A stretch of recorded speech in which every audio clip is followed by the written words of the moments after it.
21শে জুলাই ধর্মতলা যাওয়ার পথে স্টেশন চত্বরে বিরিয়ানির প্যাকেট দেওয়াকে কেন্দ্র করে হুড়োহুড়ি তৃণমূল কর্মীদের মধ্যে। ট্রেনে ওঠার আগে কর্মীদের নিজের হাতে বিরিয়ানি দিচ্ছিলেন জেলা পরিষদের সদস্যা মর্জিনা খাতুন। সেই সময় হুড়োহুড়ি পড়ে যায়, যে ঘটনাকে কেন্দ্র করে স্টেশন চত্বরে চাঞ্চল্য ছড়িয়ে পড়ে। মালদার হরিশ্চন্দ্রপুরের ঘটনা এটি, দেখুন ভিডিও।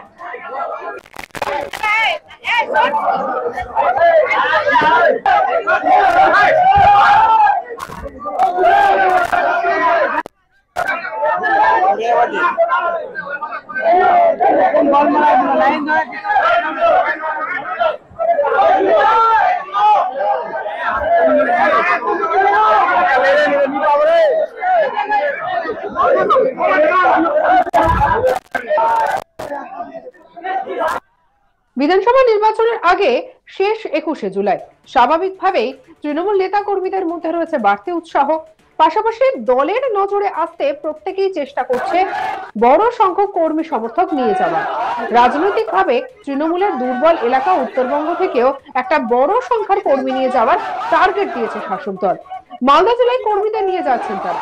হরিশ্চন্দ্রপুর এলাকা থেকে দুটি মিছিল করে স্টেশনের উদ্দেশ্যেও রওনা দেওয়া হয়। একদিকে জেলা পরিষদ সদস্য তথা ব্লক তৃণমূলের সভাপতি মর্জিনা খাতুন প্রায় 5 শতাধিক কর্মী নিয়ে যাচ্ছেন ধর্মতলার উদ্দেশ্যে। মিছিল করে হরিশ্চন্দ্রপুর স্টেশনে গিয়ে তারপর ট্রেনে করে রওনা দেন তারা। আর অন্যদিকে স্থানীয় বিধায়ক তথা রাজ্যের প্রতিমন্ত্রী তাজমুল হোসেনের নেতৃত্বে আরেকটি মিছিল যায় স্টেশনে। তারাও রেল পথেই রওনা দেন কলকাতার উদ্দেশ্যে। হরিশ্চন্দ্রপুর স্টেশনে রাতের খাবারের জন্য কর্মীদের বিরিয়ানি দিচ্ছিলেন মর্জিনা। স্টেশন চত্বরেই চলছিল বিরিয়ানি বিতরণ। সেই সময় হুড়োহুড়ি পড়ে যায়। প্রতিমন্ত্রী তাজমুল হোসেন কি বলছেন শুনবো। হরিশ্চন্দ্রপুর বিধানসভা থেকে হাজার হাজার কর্মী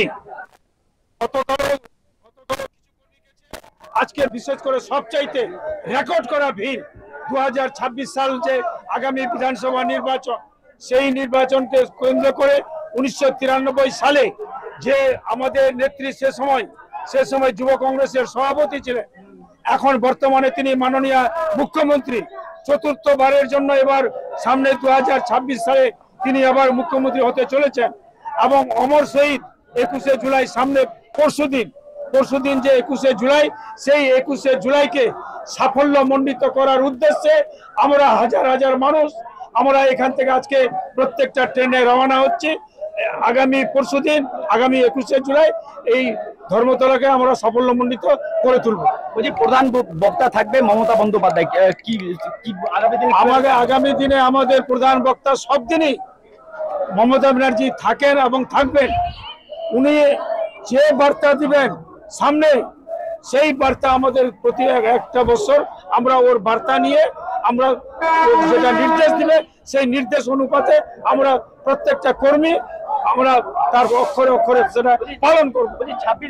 26শে বিধানসভা ভোট আসছে আগামী বছরে, বলছি যে কিভাবে এবারও কি খেলা হবে? 26শে বিধানসভা কেন্দ্র, 26শে যে ভোট হতে চলেছে, মানুষ তাকিয়ে আছে যে তৃণমূল কংগ্রেস আবার চতুর্থবারের জন্য আমাদের মাননীয় মুখ্যমন্ত্রী এই মুখ্যমন্ত্রী হতে চলেছে। বলছি লোকসভা ভোটে আর পঞ্চায়েত ভোটে, লোকসভা ভোটের সাথে এখানে কোনো সম্পর্ক নাই, দিদির ভোট মানুষ দিবে। জেলা পরিষদ সদস্য তথা ব্লক তৃণমূল সভাপতি মর্জিনা খাতুন বলেন, এদিন আমরা মিছিল করে স্টেশনে এসেছি 21শে জুলাই ধর্মতলায় যোগ দেওয়ার জন্য। এখানে প্রচুর সংখ্যক কর্মী সমর্থকরা এসেছেন, তাদেরকে খাওয়ানোর জন্য বিরিয়ানি দেওয়া হয়। পুরোপুরি বিষয়টি একেবারেই ভিত্তিহীন, এখানে সেই রকম কিছু হয়নি। কি বলেছেন মর্জিনা খাতুন শুনুন।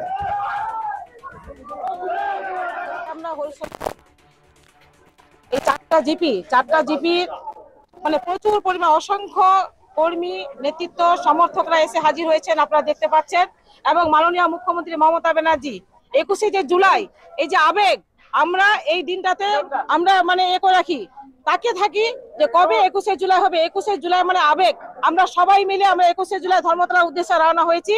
এবং মাননীয় মুখ্যমন্ত্রী মমতা ব্যানার্জি কি বার্তা দিবেন, সেই বার্তা আমরা পাথেয় করে আমরা নিজের এলাকায় এসে আমরা কিন্তু সেটা প্রচার করব এবং সেভাবে আমরা কাজ করব। বুঝি যে বার্তা দেবে মমতা বন্দ্যোপাধ্যায়, তো আগামী দিনে কি 26 বিধানসভা ভোট আসছে সামনে, কিভাবে দেখুন 26-এ যে বিধানসভার ভোট, 26-এ বিধানসভার ভোট, আমাদের যে 12টা বিধানসভায় কিন্তু আমরা মমতা ব্যানার্জির হাতে আমরা তুলে দিব। কিন্তু পঞ্চায়েতে দেখা গেছে আর লোকসভা ভোটেও দেখা গেছে যে ভরাডুবি হয়েছে তৃণমূলে, কিভাবে সামাল দেবেন এই ভরাডুবি? দেখুন দিদির উন্নয়নে কিন্তু ভোট হবে।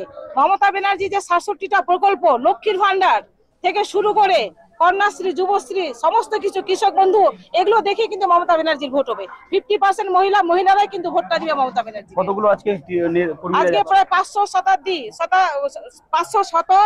মানে কর্মী নিয়ে আমরা কিন্তু ধর্মতলার উদ্দেশ্যে রওনা হচ্ছি। হুড়োহুড়ি লেগে গেছিল, কি কারণে হুড়োহুড়িটা লাগলো এইভাবে?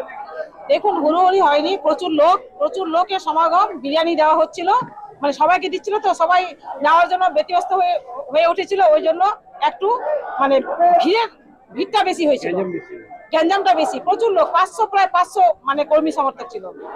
কেউ কি আহত হয়েছে এরকম কিছু? না, কেউ না, কোনো আহত হয়নি, কোনো কিছু নাই। সবাই কিন্তু শান্তিপূর্ণভাবে সবাই বিরিয়ানি পেয়েছে, সবাই ভালোভাবে নিয়েছে। বিজেপি নেতা নীলাঞ্জন দাস কি বলছেন শোনাবো আপনাদের। যে যারা লড়াই আন্দোলনের মধ্য দিয়ে নিজেদের জীবন দিয়েছে, শহীদ হয়েছে, আজকে এই শহীদদের সম্মান জানাচ্ছে তৃণমূল কংগ্রেস বিরিয়ানির প্যাকেটে মারপিট করে, যে কে বিরিয়ানির প্যাকেটটা পাবে। একদিকে জেলা পরিষদের সদস্যদের অনুগামী, অন্যদিকে বিধায়ক মন্ত্রীর অনুগামী। আজকে কোন জায়গায় বাংলা আছে? চুরি, জোচ্চুরি, কাটপানি খেয়ে খেয়ে খেয়ে খেয়ে আজকে তারা এই জায়গায় পৌঁছেছে। আজকে আমরা দেখেছি 21শে জুলাইয়ের মঞ্চে আমাদের পাগলু ড্যান্স, এটা আমাদের কোনদিন ভাবা যায়? আজকে একটা শহীদ দিবসের মতো কার্যক্রমে তারা, দলীয় কার্যক্রমে তারা যেতেই পারে, সেখানে গিয়ে তারা বিরিয়ানির প্যাকেট নিয়ে, উদ্দেশ্যটা সেটা ওদের 21শে জুলাই শহীদদের সম্মান জানানো না, যে কে কত লুটে খাবো এমন কোনো বিষয় নেই, যে সব কিছুতে চুরি, গরু চুরি, পাথর চুরি, কয়লা চুরি, সমস্ত চুরি।